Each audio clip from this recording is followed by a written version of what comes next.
Good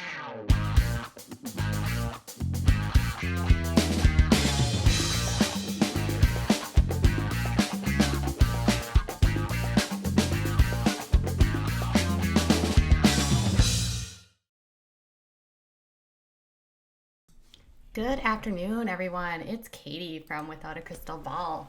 Today we're going to talk about 10 tips from a cosmetologist and licensed makeup artist because there is a lot of misinformation on YouTube about applying makeup, how to do makeup tutorials, and lots of product recommendations by various influencers and just people that are enthusiastic about makeup. I was interested in learning how much of the information that you get online from these people is actually good practice in the makeup world. Thankfully, I have a friend. Her name is Jessica, and she works as a licensed cosmetologist and makeup artist. She has been working in the field for almost a decade, and as you can see by the photos, she loves to do Halloween makeup. She's also does bridal makeup, prom makeup. She is a fan of makeup, and the reason why I've ultimately ended in this makeup world because she's a good friend of mine. So I wanted to use her as a resource and talk about some of the things that I see on YouTube that influencers are doing that might not be best practices, may not be safe, and might just not translate well to the real world. And Jessie was amazing because she gave me a list along with some things that she had to say. And so we're going to go through what her recommendations would be and talk through some of the recommendations afterwards by the FDA.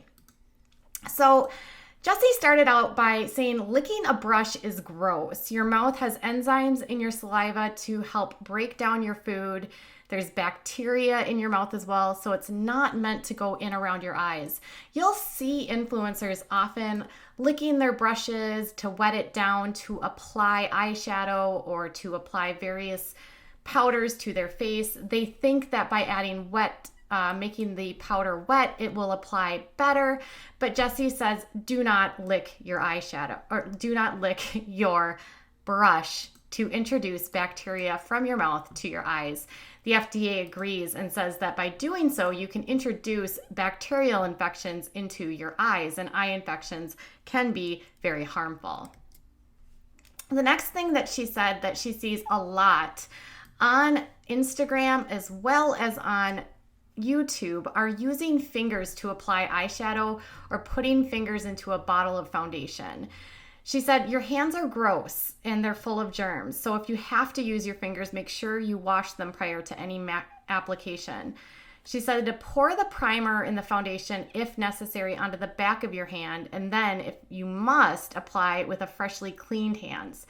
But when it comes to your eyes, she said never to apply with your fingers because of the risk of eye infections, along with getting your fingers wet and putting your fingers directly into the pan of your makeup can introduce bacteria from your fingers into your makeup case, which can grow mold and microorganisms.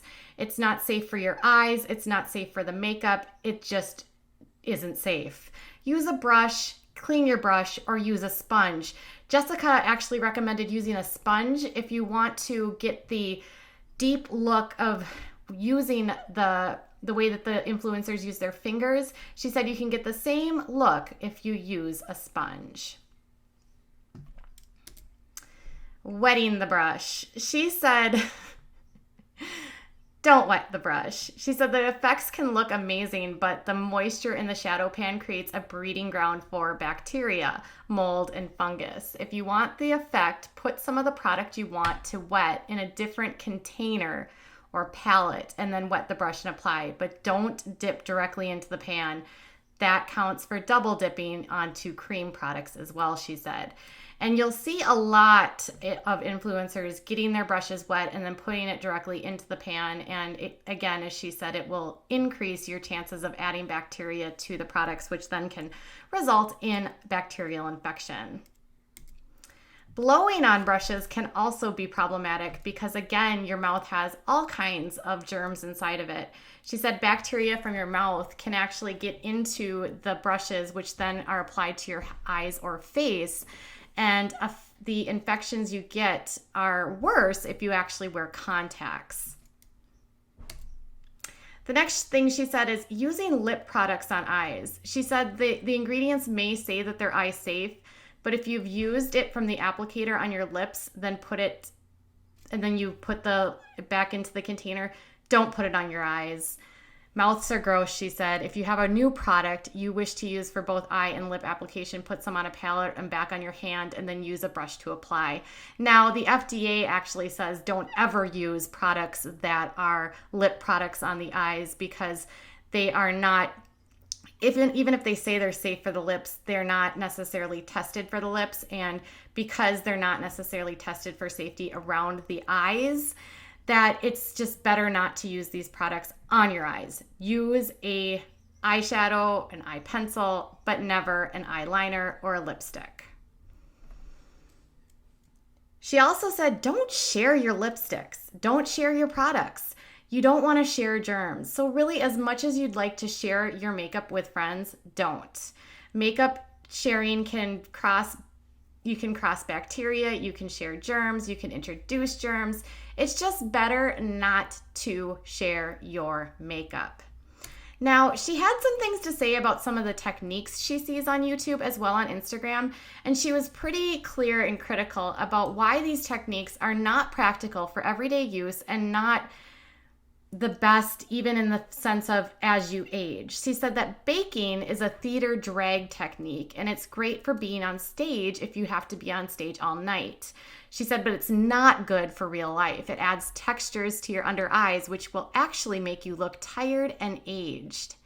She also said that an extreme and warm toned contouring, which is done by the Kardashians. I found videos about it from Tati and from Nikki Tutorials, James Charles. She said that all of these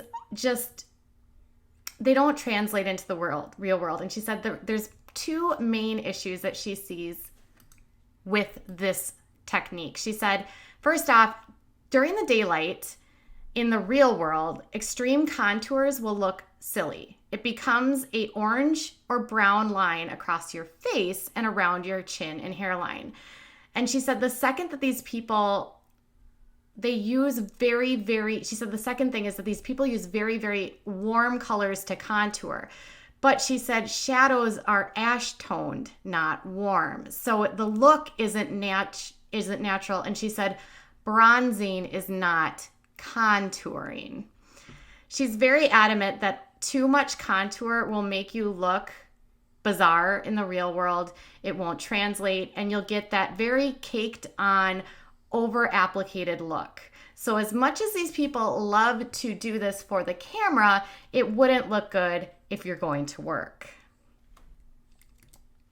And then she said, don't do the block eyebrows. She said, now if you do this and you love it, then go ahead. But she said, it's taken from stage and it's also a drag technique used in drag shows by men. And so she said, it looks great on the stage and it's an amazing way for a man to feminize, or a cis male to feminize their face, but it's not going to look the best real life.